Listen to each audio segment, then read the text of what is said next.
Primeiro ano, bom dia. Nossa aula de hoje será uma aula de conclusão, vamos dizer assim, do conteúdo que nós já estamos estudando sobre estrutura dos textos poéticos e textos em prosa. Nós faremos uma correção de atividades, são as atividades que se encontram nas páginas 28 a 31. São atividades, a princípio, mais de interpretação de texto. Entretanto, nós estaremos observando, destacando alguns aspectos literários. Creio que não tem muita coisa nova aí. Vou apenas destacar com vocês elementos que podem ser usados na interpretação de um texto literário, elementos que enfatizam, né, o desenvolvimento do texto literário. Então, são questões que nós estaremos revisando aí a estrutura, tanto dos poemas quanto dos textos narrativos, a presença aí das rimas, de elementos que fazem com que um texto seja classificado, né, caracterizado como texto literário. Vamos estar observando aí, antes da gente iniciar a revisão, porque será o conteúdo da nossa próxima semana, também não é um conteúdo novo, figuras de linguagens, mas nós já estaremos hoje dando uma pincelada e relembrando algumas figuras de linguagens. Lembrar que as figuras de linguagem são recursos que nós utilizamos dentro de um texto poético para que melhore a forma como o autor quer dizer alguma coisa, como o autor quer se posicionar, como o autor quer expressar seus sentimentos. Alguns elementos, alguns textos, a gente observa que o poeta ou seu narrador, ele tem certa dificuldade para se expressar. Então, o que ele faz? Ele utiliza, né, ele lança a mão de certos recursos. Entre esses recursos estão as figuras de linguagens. Por que eu disse que ele tem dificuldade para se expressar e usa esses recursos? Às vezes ele não tem como expressar, como explicar o que é, por exemplo, o amor. Então ele usa uma metáfora. Ele vai fazer uma comparação num nível assim extremo para relacionar um elemento ao outro, tentando explicar o que é o amor. Às vezes ele não consegue expressar o som de um sentimento. Então ele cria certas palavrinhas que possam, naquele momento, estar representando um som, um toque, um abraço. E aí nós vamos ter o uso aí de recursos expressivos, que são para a gente as chamadas figuras de linguagens. Então, na correção das atividades de hoje, eu já vou estar destacando e pontuando algumas que vão estar aparecendo, para que na aula da semana que vem não, né, que quinta que vem é feriado. Na outra semana, a gente possa estar relembrando, revisando aí essas figuras de linguagens. Então, para a gente estar dando início, lá na página 28, nós temos um poema de Manuel Bandeira, conhecidíssimo. Eu vou pedir para João Pedro abrir o microfone e ler para a gente o poema.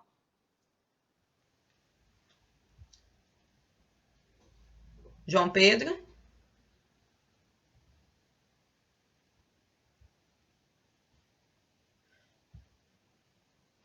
João Pedro.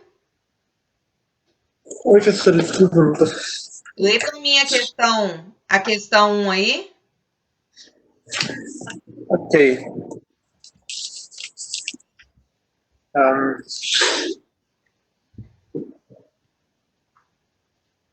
Amiga, eu não tô achando. Tá projetado aí, não tá conseguindo, não tá aparecendo não, questão 1? Ah, tá. O bicho. Vi ontem um bicho, na imundície do pátio, catando comida entre os detritos. Quando achava alguma coisa, não examinava nem cheirava, engolia com veracidade. O bicho não era um cão, não era um gato, não era um rato. O bicho, meu Deus, era um homem. Ok, não fecha não, João. Vamos lá. Quando a gente analisa o poema de um modo geral, a primeira coisa que você observa, o poema ele tem uma estrutura poética comum, presença de rimas, ritmo, ou você considera o poema um poema moderno? Moderno. Por quê? Vamos supor que eu faça a seguinte afirmação: esse poema é classificado como um poema moderno. Justifica para mim. Qual a resposta você Bem, daria? ele não tem muitas rimas, não tem rimas. Ah, Ele é composto por 4 estrofes, aham. não, certo? 4 estrofes. As 3 primeiras com 3 versos e a última apenas com 1. Ou seja, a estrutura não é regular, ele não segue um Não padrão. é regular. E aí, só te chamando a atenção, se você observar, lá na terceira estrofe, nós temos gato rimando com rato. Então, nós temos uma única rima ali. Então, isso é certo que você colocou. Os versos são chamados de versos livres, porque você não tem a presença obrigatória de rimas. E com relação ao tema, João, o que você acha que é discutido aí? A fome. A fome? Mais o É. quê? Mais o quê? Não, tá errado não. Correto, mais o quê? O lixo no chão, comida no chão, que se deixa por aí. Vamos supor que você tivesse a oportunidade de pegar esse poema, que é um texto literário, e transformá-lo em um texto não literário. Uma notícia de jornal. Cita para mim 2 temáticas que você poderia abordar em cima desse poema. Bem, poderia abordar a existência, né, de pessoas assim. Homem sem comida, sem dinheiro, sem família, sim, sem dinheiro para comer, Ok. precisa de ir no catar comida no parque para se alimentar. Ok. Talvez uma Então, espécie de moradores de rua, né? Ou pessoas de baixa renda. Ok. sim. Mais o quê? E ele bota assim, que ele achava alguma coisa, não examinava nem cheirava, engolia com veracidade. O perigo dessas pessoas alimentarem com coisas que podem ser prejudiciais a ela, ou de alimentos estragados. Uhum. Ok. Certinho. Muito bom, João. Valeu. Obrigada, tá? Então, meninos, a partir disso aí, observem que antes da gente passar para as perguntas propriamente ditas, na verdade, nós até já respondemos, né? Mas a gente vai rever isso aí. Nós fizemos uma análise rápida do poema. O que eu fiz? Eu analisei primeiro a estrutura, e vocês têm que ter sempre isso em mente. Se aparecer um poema para vocês numa prova, ou numa questão de concurso, no Enem, primeira coisa a fazer, identificar ali a estrutura. Observou a estrutura, é bom que a gente analise também o nome do autor, Manuel Bandeira. Nós ainda estamos começando a estudar literatura, então vocês ainda não conhecem as escolas literárias. Mais à frente, lá no terceiro ano, quando a gente vai estudar todas as 22 escolas literárias, e aí nós vamos estar lembrando pelo nome, né? Manuel Bandeira é o autor do modernismo. Mas, a princípio, o que vocês precisam estar observando? A estrutura do poema e a temática do poema. Então, na letra A, ele pergunta quantas estrofes e quantos versos compõem o poema? Nós temos 4 estrofes, né? Sendo que as 3 primeiras são 3 tercetos, e nós temos uma estrofe com um único verso. Portanto, nós temos aí 4 estrofes e 10 versos. As ações descritas na primeira estrofe do poema são típicas de que tipo de bicho? E aí começa dizendo, né? Vi um bicho na imundície do pátio catando comida entre os detritos. Primeira coisa que a gente pensa são animais que fuçam lixo, né? Um gato, um rato, um cachorro, um porco. São aqueles animais que ficam ali fuçando lixo e procurando restos de alimentos. Então, são esses tipos de animais. Quando ele diz, já na terceira, de que forma a terceira estrofe do poema desconstrói essa expectativa do leitor? Porque entre a primeira e a segunda estrofe, a gente vai imaginando que esse bicho que é citado lá no título, exatamente é um animal irracional. Na terceira estrofe, ele coloca, o bicho não era um cão, ou seja, ele está afirmando que tudo aquilo que o leitor pensou na primeira e segunda estrofe, que era um cão, que era um gato, que era um rato, ele já afirma, não era um cão, não era um gato. Ou seja, o poeta deixa bem nítido a ideia dele de quebrar a nossa expectativa e a nossa interpretação. Então, de que forma ele desconstrói? Por meio da afirmação, não era. Ou seja, não se engane, não é aquilo que você pensou. Então, essa expectativa é quebrada por meio da afirmação, não era. Elabora uma hipótese para o fato do último verso do poema ser composto de uma única estrofe. E aí vale destacar aí que não é obrigatório ter a mesma quantidade de versos por estrofes. Entretanto, como nós tivemos uma estrutura mais ou menos, vamos dizer assim, seguindo um ritmo, né, de estrutura, 3 versos, de repente na última estrofe ele rompe com isso. Ele coloca um verso único. O bicho, meu Deus, era um homem. Quando ele chama a atenção para meu Deus, nós temos aí uma espécie de vocativo, né? Tanto que está marcado entre vírgulas, ele está falando com Deus, O bicho, meu Deus, ou seja, eu estou falando, Deus, por que isso está acontecendo? Por que o bicho é exatamente o homem? Como ao mesmo tempo eu tenho a ideia de meu Deus funcionando para a gente como uma interjeição, né? Aquela expressão forte, meu Deus, nossa, que susto, por que um homem? Será que é isso mesmo? É exatamente o que eu estou vendo?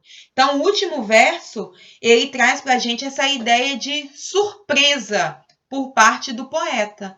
E é como se ele resumisse para a gente ou interpretasse para a gente todo o poema. Por isso ele é um verso único.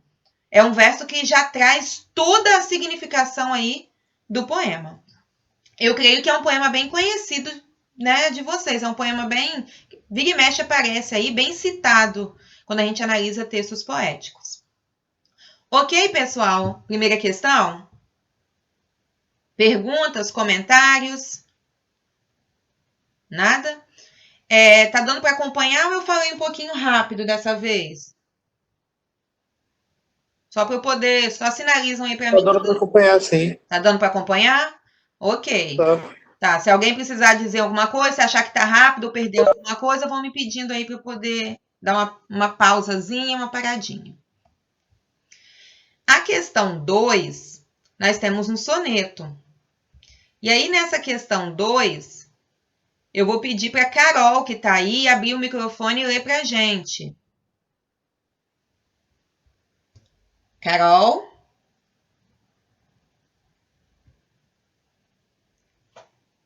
Carol, tá me ouvindo?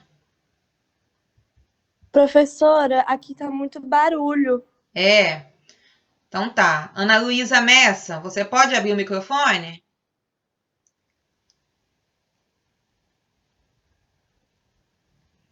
Ana Luísa Messa.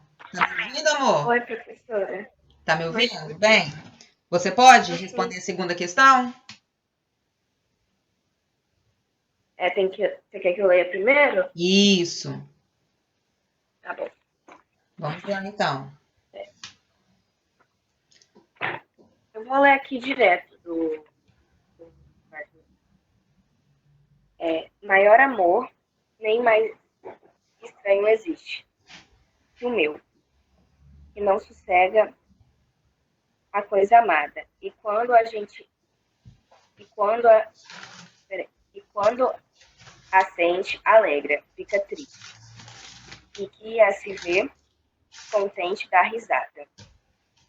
E que só fica em paz se lhe resiste. O amado coração e que se agrada, mas da eterna aventura em que persiste, e que dá uma vida e que de uma vida mal aventurada, louco amor meu, e quando toca fere, e que quando fere vibra, mas prefere ferir e fenecer, e vive a palavra é mesmo fiel à sua lei de cada instante, desassombrado, doido, delirante, uma paixão de tudo e de si mesmo. Ok, não fecha ainda não, Ana Luísa. Faz aí uma análise geral da estrutura do poema.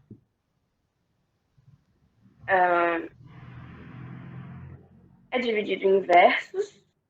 Uhum. Pelo título você já analisa, né? Sim, que é um soneto. Por quê?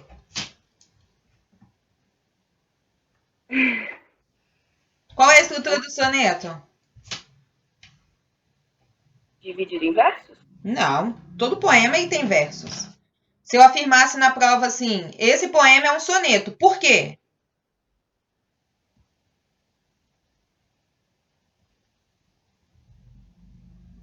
Porque...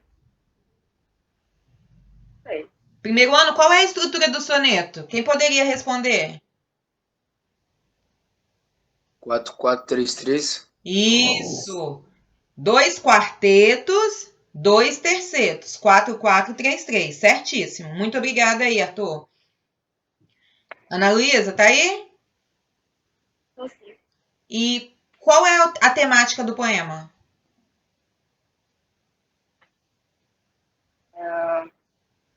Amor? Ele Amor. fala sobre o amor. Ok.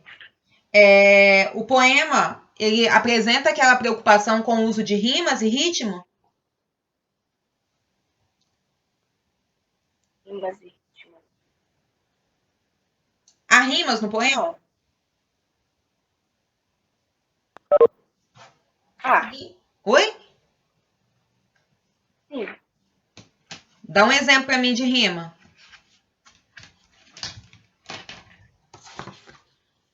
E quando fere vibra, mas prefere ferir fenecer. Ana Luísa, rimas são as palavras finais. Você tem fere rimando com prefere. Você tem existe rimando com triste. Amada rimando com risada. Rimas são as finalizações das palavras. Ok? Uhum. Tudo bem, obrigada. Vamos lá, continuando aí, meninos. A primeira pergunta, a letra A, dizia assim: justifique a classificação desse poema como um soneto. E aí Arthur até já respondeu aí. É um soneto porque ele possui uma estrutura de 2 quartetos e 2 tercetos. Ou seja, 2 estrofes de 4 versos, 2 estrofes de 3 versos. Ou seja, é um soneto. Para comprovar, eu ainda poderia dizer que também é um soneto porque possui 10 sílabas poéticas. Então, guardem isso sempre na cabeça de vocês.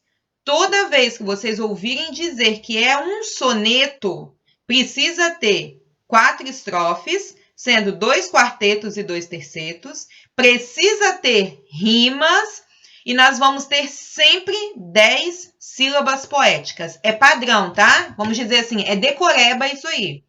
Se eu perguntar na prova por que é o soneto, vocês têm 3 justificativas. Vou repetir para quem quiser anotar. É um soneto porque possui 4 estrofes, sendo 2 quartetos e 2 tercetos. É a primeira justificativa. Segundo, possui rimas externas, né? Ou no geral possui rimas, como eu mostrei para vocês, que existe rima com triste, amada com risada. E terceiro, porque possui... Nossa, até eu me perdi agora. Porque possui 10 sílabas poéticas. Perdão, pessoal. Porque possui 10 sílabas poéticas. Ok? Certinho? Deu para anotar aí, Bárbara? Ok? Só manda um ok para mim. Tudo bem. Continuando, então. Letra B. Qual o tema do poema? Como a Ana Luísa colocou, o poema fala de amor. E de um amor intenso, né? Tanto que é soneto do maior amor. Então, ele fala de um amor intenso. É um amor louco, que toca, que fere, que faz vibrar, né? Então, nós temos aí um amor intenso. Qual é o esquema de rimas presente no poema? E aí, quando a gente fala de esquema de rimas, vocês vão observar sempre o finalzinho, né, das palavras. Então, eu tenho, ó, existe, para quem estiver acompanhando comigo aí na tela, existe rimando com triste. Então, eu diria que aqui é rima A e aqui também é rima A. Eu tenho amada rimando com risada. Então, eu tenho rima B e rima B. Então, nesse caso, na primeira estrofe, nós temos o esquema A, B, A, B. Vocês estarem anotando aí. Na segunda estrofe, eu tenho resiste rimando com persiste. E observem que é a mesma coisa do existe e do triste. Então, aqui é rima A e aqui também é rima A. Depois eu tenho agrada rimando com aventurada, que também rimou na primeira estrofe com amada e risada. Então, novamente, eu tenho rima B e rima B. Então, o esquema de rimas da primeira e da segunda estrofe são A, B, A, B. Tudo bem? Todo mundo isso aí? Tá claro para todo mundo como que faz esse esquema de rimas? Observar o finalzinho da palavra e marcar com A, B, C, D aí. Quando se repetir, como foi o caso aqui, ó, existe, triste, resiste, persiste, você marca com a mesma letrinha. Ok. Terceira estrofe, eu tenho fere rimando com prefere. E aí não tem nada a ver com as rimas dos versos, das estrofes 1 e 2. Então, aqui eu tenho rima C, aqui também eu tenho rima C, no prefere. Esmo não rima com nada até agora, então vai ser rima D. Depois eu tenho estante rimando com delirante. E aí eu tenho rima E e rima E. E eu tenho mesmo rimando com esmo, que será a rima D de novo. Então, repetindo, na terceira estrofe o esquema é C, C, D. Na quarta estrofe, E, D. Precisa ficar atento, pessoal, porque se você repetir a letra A, que está lá na primeira, você vai errar, tá? E tem que estar atento se o último verso, por exemplo, apresenta a mesma rima que já apareceu anteriormente.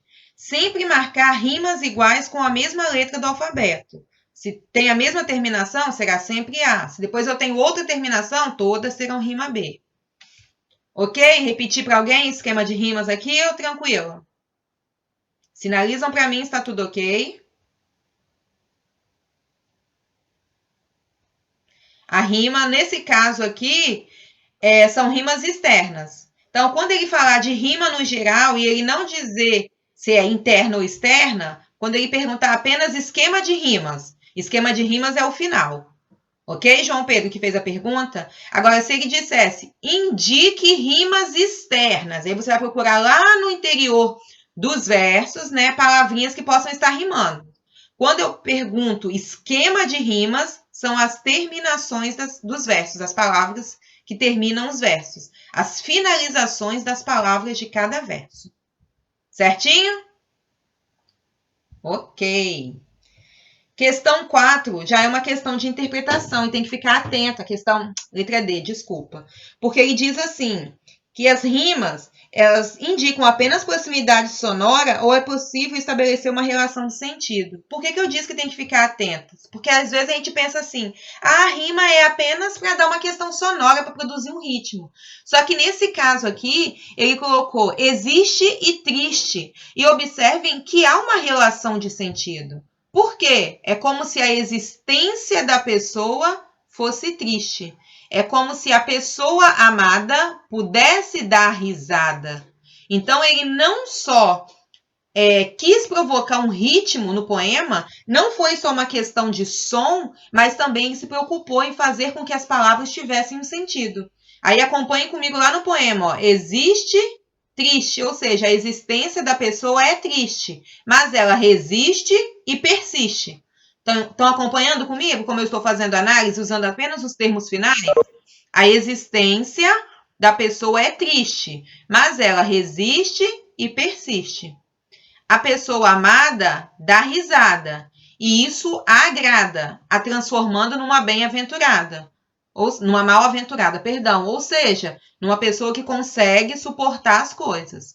Isso é interessante quando vocês estiverem fazendo análise de um poema. Observar as relações de sentidos. Geralmente, os termos não são escolhidos por acaso. Não é qualquer palavra só porque rimou que eu coloco ela no poema. Ela tem uma relação de sentido. E quando o poeta busca palavras que rimam, o que ele quis fazer, na verdade, é nos dar uma deixa, nos dar um caminho, vamos dizer assim, para a interpretação do poema. Ok até aqui? Perguntinhas? Dúvidas? Ok. A questão 3 é um poema de João Cabral de Melo Neto, O Nada Que É. Eu vou passar até mais rápido, porque é uma questão apenas de interpretação de questão estrutural, que diz assim, ó, o nada que é. Um canavial tem a extensão, ante a qual todo metro é vão. Tem o escancarado do mar que existe para desafiar, que números e seus afins possam prendê-lo nos seus sims. Ante um canavial, a medida métrica é de todo esquecida. Porque, embora todo povoado povoa o pleno anonimato, que dá esse efeito singular, de um nada, prem como o mar. Observem que ele trabalha com a ideia aí de um nada que se torna alguma coisa. Ou seja, não se tem possibilidade nenhuma, mas daquela inexistência, daquela ausência de possibilidade se cria algo. Portanto, é o nada que é. Vamos colocar numa linguagem mais clara. O nada que é tudo.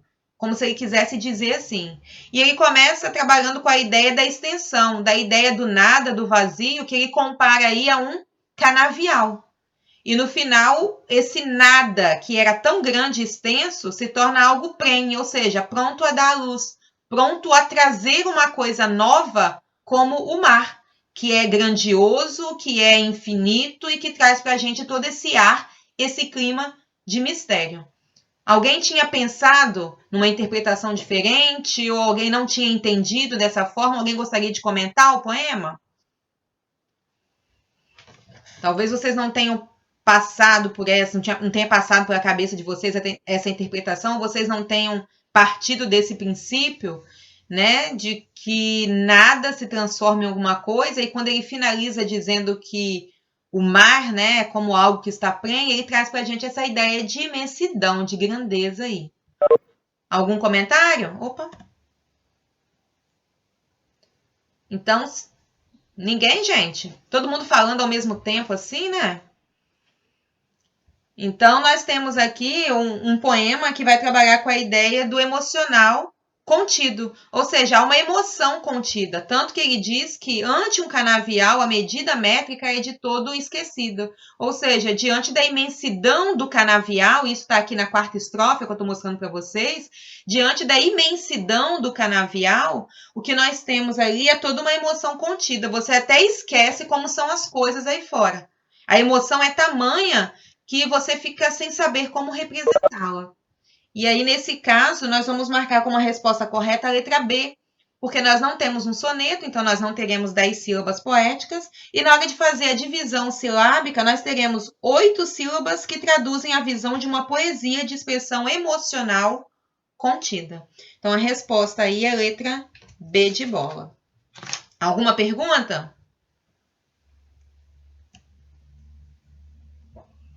Oi, vocês estão aí? Ok. Tudo bem. Questão 4. Arthur Ribeiro, você pode abrir o microfone para a gente, por favor, para responder? Arthur Ribeiro. Eu Pode começar pela leitura do poema? posso. Vai De lá. repente, soneto de separação.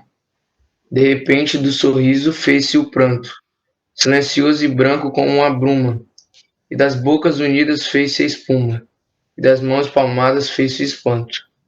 De repente, da calma fez-se o vento, que dos olhos desfez a última chama, e da paixão fez-se o pressentimento, e do momento imóvel fez-se o drama.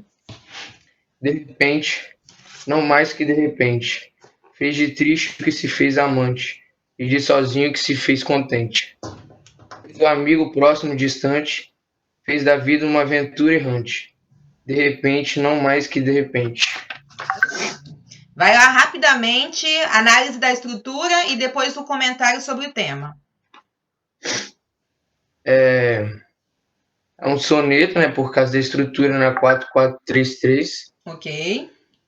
e possui as rimas, porém não com o padrão em todas igual o do outro, tipo AB, não é tipo igual os dos partidos, mas possui rimas no final. Ok. Tem as 10 sílabas Certo. poéticas. São essas. E o tema? E possui Oi? soneto de separação. Que fala sobre, provavelmente, um rompimento amoroso, né? Uma separação do amante aí com relação à pessoa amada. Poderia ser. E aí ele fez um comentário aí dizendo que a repetição das mesmas consoantes em branco e em bruma, em busca da sonoridade, representa para a gente o uso de uma figura de linguagens. O poema todo ele é marcado pela presença de rimas, né? Eu tenho pranto rimando com espanto, Sim. bruma com espuma, vento com pressentimento, chama com drama, repente com contente, amante com distante. E aí ele diz que foi utilizado isso aí para provocar um certo ritmo. E esse ritmo aconteceu, provocou essa sonoridade por meio de uma figura de linguagem chamada... Seria o eco? Não. Vamos lá nas duas palavras que ele colocou. Branco, bruma. Quais são as palavras, as letras que você acha que se repetem aí? Pranto e bruma? Branco e bruma. Nenhum. Nenhum. Ué, lógico que nós temos o B e o R. Branco. É, Eles vão pranto. não, eu tô lendo aqui, ó. Branco, tá no título. Isso aqui. Branco, bruma. Tá vendo? BR.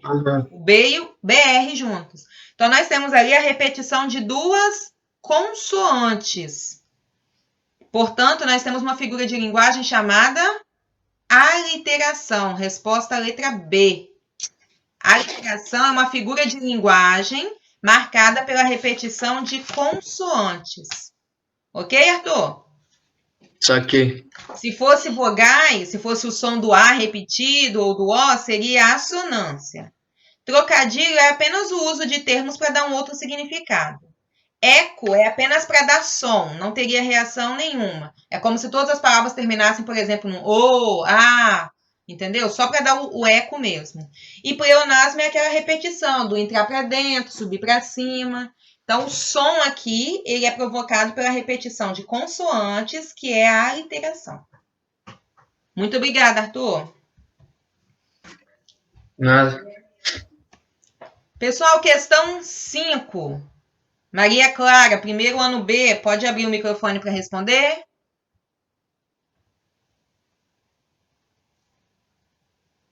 Maria Clara? Pode não?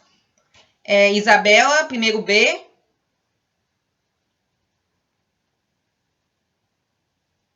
Isabela, primeiro ano B. Pessoal, quem gostaria de abrir o microfone para responder aí, para estar me ajudando, por favor? Rutiele, Júlia, Evelyn, Luiz Eduardo. Quem poderia? Vamos, pessoal, participação aí. Vitor, Thaís, Sofia.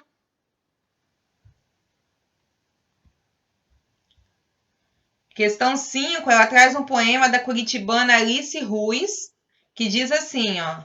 Tem os que passam e tudo se passa, com passos já passados. Observem que a própria leitura do poema já traz essa questão sonora aí, né? Os que passam, observem na leitura que faz uns...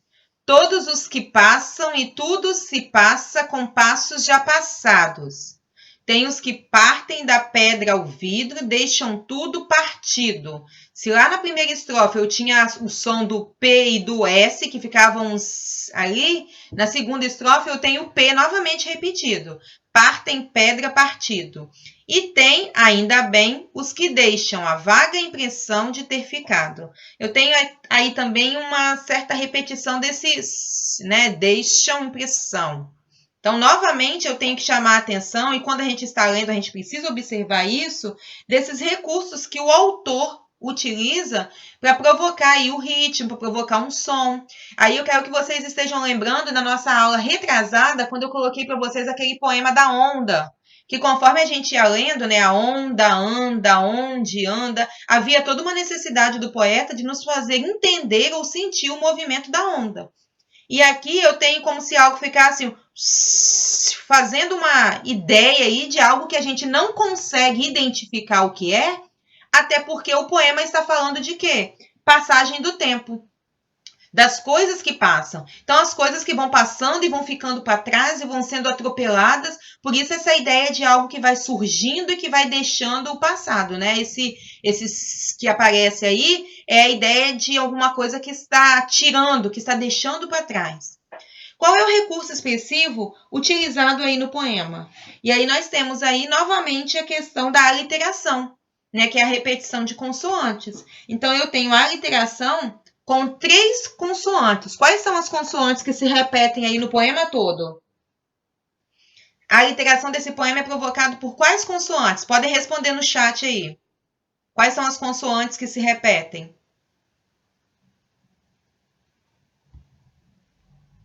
Pessoal, vocês estão me ouvindo? P, M não.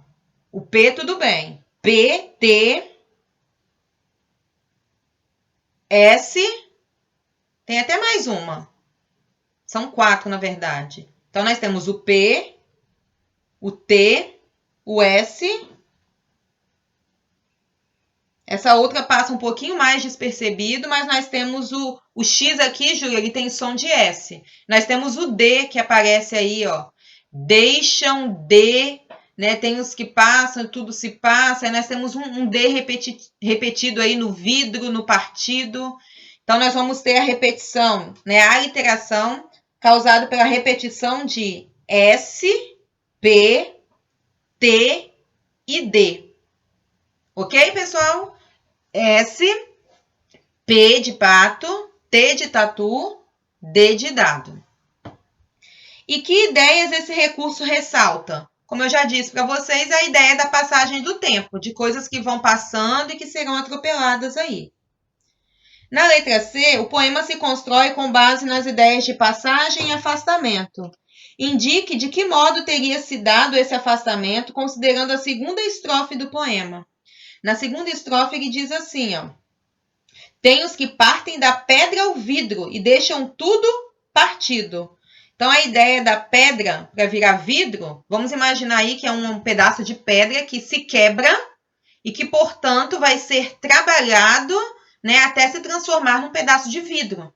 Ou seja, é algo bruto, é algo que causa, algo brusco, bruto, que causa sofrimento, que causa dor.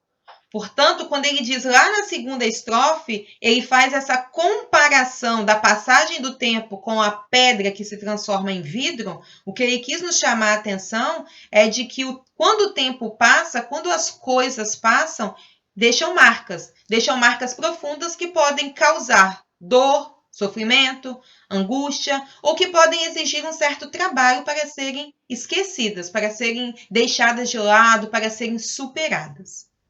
Ok? Ok, professora, nós estamos aqui. O último verso da segunda estrofe diz assim: deixam tudo partido. Ele contém aí pra gente uma ambiguidade, uma dupla possibilidade de interpretação. Gostaria que alguém respondesse pra gente essa daí.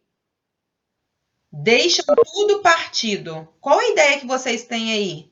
Tem uma palavrinha aí que possui pra gente uma duplicidade de interpretação, um duplo sentido. Qual é? Partido. Isso aí, Isabela, partido. Quais são as possibilidades aí? A palavra é partido. Quais são as possibilidades de interpretação? Abre o microfone, Isabela, e responde.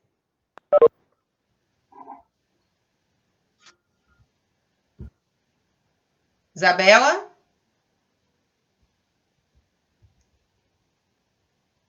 Isabela, está me ouvindo?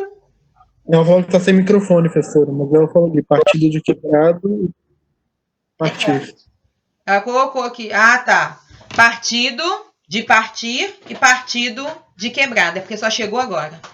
Ok. Então, nós temos essas duas possibilidades de interpretação. Partido do verbo partir e partido de quebrado. Certinho. Alguma pergunta, pessoal, até aqui? Alguma dúvida, algum questionamento?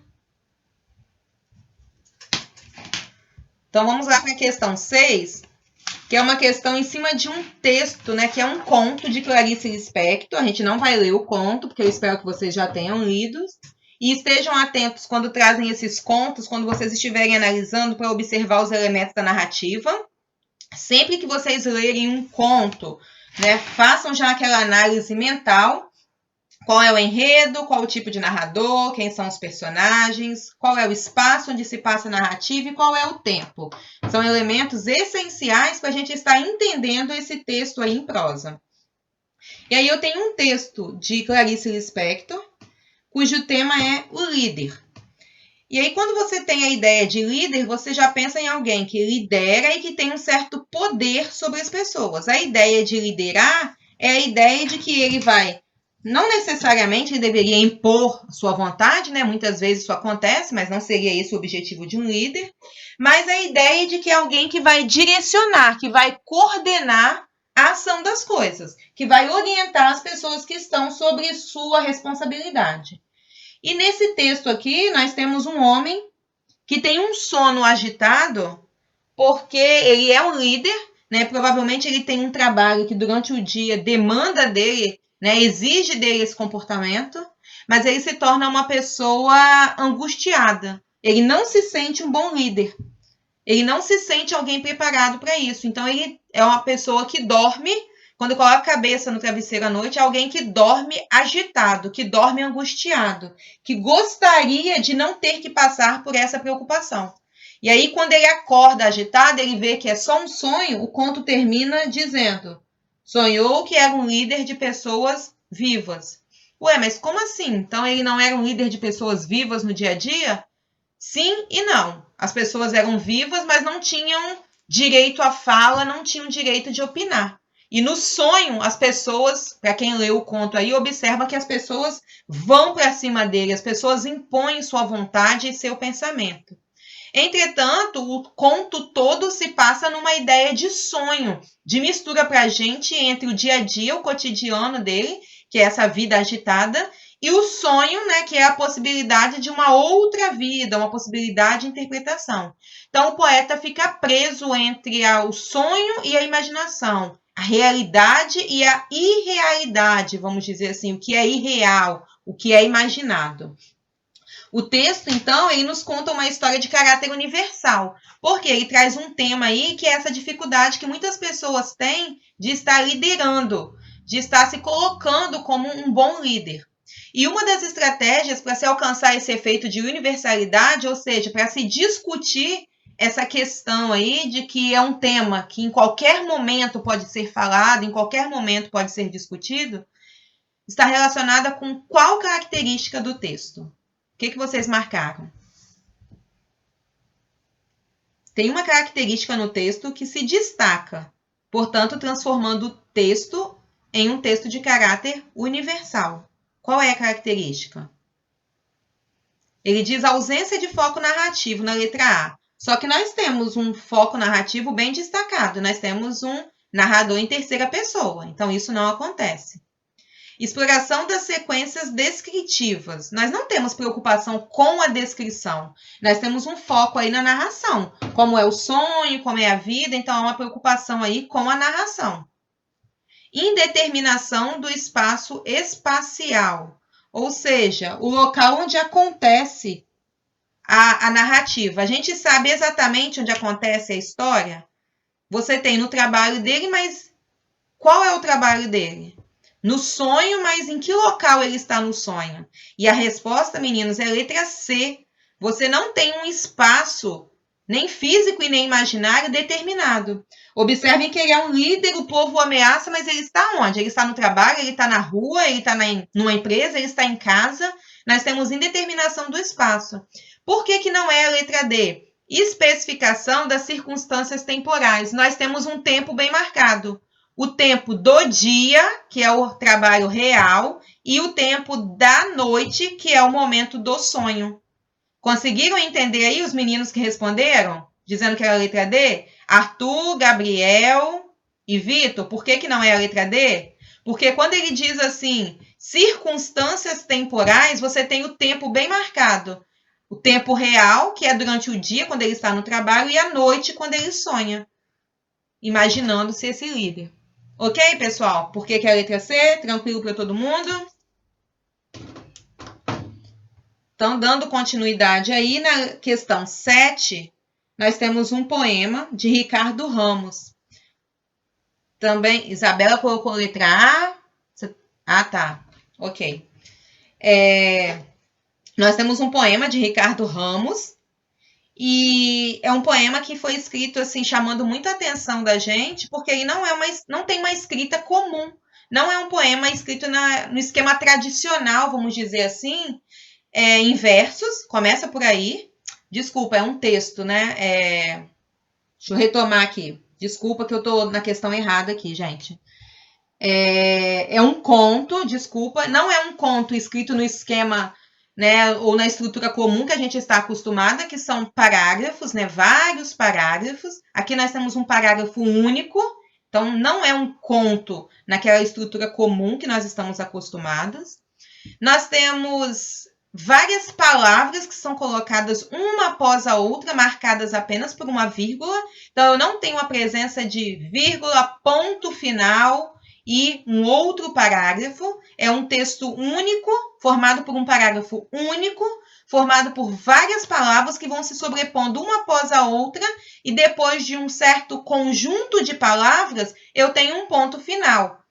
Ou melhor, um ponto, porque não se finaliza aquele parágrafo. Nós temos assim, ó, circuito fechado. A ideia de um circuito é algo que as coisas vão acontecendo uma após a outra.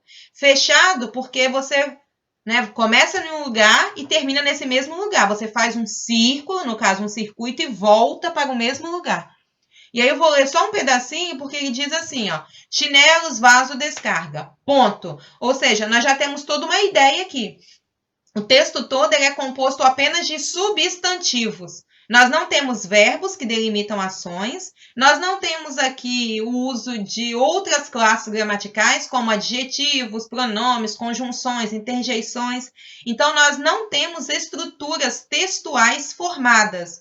Nós temos apenas aglomerados, vamos dizer assim, conjuntos, amontoados de substantivos, que juntos formam para a gente uma ideia, uma ação. Então, acompanhando aí, chinelo, vaso, descarga. Ou seja, ele acordou, calçou o chinelo, usou o vaso e deu descarga. Pia, sabonete. Na pia, né, abriu a torneira e usou o sabonete. Água, ou seja, usou o sabonete, lavou, enxagou as mãos. Água, creme dental. Água, espuma, creme de barbear, pincel, espuma, gilete, água, cortina, sabonete, água fria, água quente, toalha. Ou seja, na pia ele escovou os dentes, fez a barba e depois foi para o banheiro e tomou o banho. Usou a toalha e saiu do banheiro. Creme para cabelo, pente, né? Penteou os cabelos. Cueca, camisa, botoaduras, calça, meia, sapatos, telefone, agenda, copo com lápis, caneta, bloco de nota, espátula, pastas, caixa de entrada, de saída, vaso com plantas, quadros, papéis, cigarro, fósforo. Ponto. Nossa, foi longo esse aqui. Mas ele se vestiu, pegou o telefone, pegou a agenda e ele chegou a algum lugar ou sentou-se em algum lugar. Com um copo de lápis, né, as canetas, blocos de papel. O ambiente tinha um vaso com plantas, tinha quadros, papéis, cigarro e fósforo, ou seja, ele é um fumante. Bandeja e xícara pequena. Alguém trouxe alguma coisa na bandeja com uma xícara, um café, um chá, não sabemos. Cigarro e fósforo, novamente fumando. Papéis, telefone, relatórios. E assim o texto prossegue. E lá no final, vou passar para o finalzinho do texto, nós temos a ideia de abotoaduras, camisas, sapatos, meias, calça, cueca, pijama, espuma, água, chinelos, coberta, cama, travesseiro. Ou seja, o texto termina da forma como ele começou. Se lá no começo ele acordou e se arrumou para ir trabalhar, aqui nós temos o fim do dia, quando ele tira tudo isso, toma um banho e deita na cama para descansar. Por isso a ideia de circuito fechado. E o que esse texto ele tem de interessante? E o que eu quero destacar com vocês? Lembram do que a gente comentou sobre pacto literário? Quem pode abrir o microfone e comentar para a gente o que é o pacto literário? O pacto literário é quando o leitor, no caso nós, fizemos, entre aspas, um pacto de acreditar na verdade do autor, na verdade do texto. Como se acreditasse em tudo que está ali no texto. Isso aí. Aí eu te pergunto o seguinte, aqui você tem um texto narrativo que você não tem uma história completa. Como o pacto literário pode te ajudar a entender esse texto? Bem, mantendo a cabeça aberta, tentando, assim, procurar um sentido nessas palavras que são, entre aspas, soltas, chinelos, vasos, descarga. Exatamente. Tá certo, exatamente isso. Se é aquele pacto que você faz em aceitar a verdade do autor, o autor quer que você embarque nessa com ele e você escreva a história ou crie a história que ele está dizendo ali. Ou seja, imagine as ações dele. Ele disse para você que esses elementos aí fazem parte das coisas que ele fez no dia a dia. Então, ele quer que você, enquanto leitor, vamos usar grosso modo, né, embarque nessa com ele e a partir daí imagine como é o dia a dia dele. Ok? Certíssimo, João. Muito obrigada. Vamos lá, então. Letra A. A narrativa de Ricardo Ramos se constrói apenas com substantivos, mas ainda assim permite ao leitor identificar o tempo e o espaço em que se transcorre. Nós temos um tempo cronológico, tá? Já estou respondendo aí. Um tempo cronológico, que as coisas acontecem durante um dia, né? Do amanhecer até o anoitecer. E nós temos espaços aí que correspondem o que pra gente? A casa e o local de trabalho, ou seja, dentro de casa e fora de casa. São os dois espaços que nós temos ali. Então, repetindo, nós temos um tempo cronológico, e aí é justificativa, porque nós temos o desenrolar de um dia, né, do amanhecer até o anoitecer, e nós temos um espaço que acontece dentro e fora de casa. Dentro de casa e fora, marcado pelo local de trabalho dele, que nós não sabemos exatamente qual é, mas é o local de trabalho. Na letra B, ainda que o texto não apresente verbos, é possível deduzir algumas das ações do personagem, por aquilo que o João comentou e que a Maria Clara colocou lá no chat. Você imagina as ações dele, você faz esse pacto de acreditar que isso aí é o dia a dia dele e você vai criando a história. Pelo que você leu, como a gente caracteriza o cotidiano dele?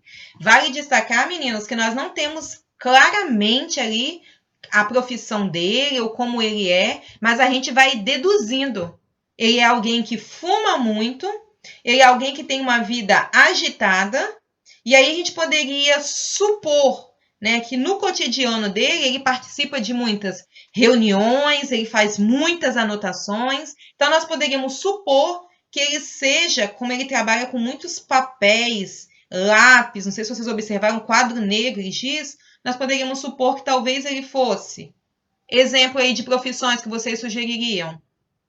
Um publicitário, alguém da área de marketing, alguém ligado às questões do mercado financeiro, porque pelo tanto de papéis que ele usa, de quadros, para estar demonstrando ali as ações e as mudanças de coisas no dia a dia, talvez sejam opções. Só que nós temos também projetos de filmes. Então, ele é alguém que está voltado para essa questão ou cinematográfica ou da área de propaganda. Tudo isso a gente vai deduzir, pode ser um roteirista, muito bom, Leandro. Tudo isso a gente vai deduzir apenas por meio dos substantivos que aparecem ali. A gente vai retirando essas palavras e vamos criando a vida dele. Ok, pessoal? Alguma pergunta, algum comentário até aqui? Dúvidas? Sinalizam para mim, sim ou não, tá ok. Nada, tranquilo. Então, aguardem só um momentinho antes de saírem, tá?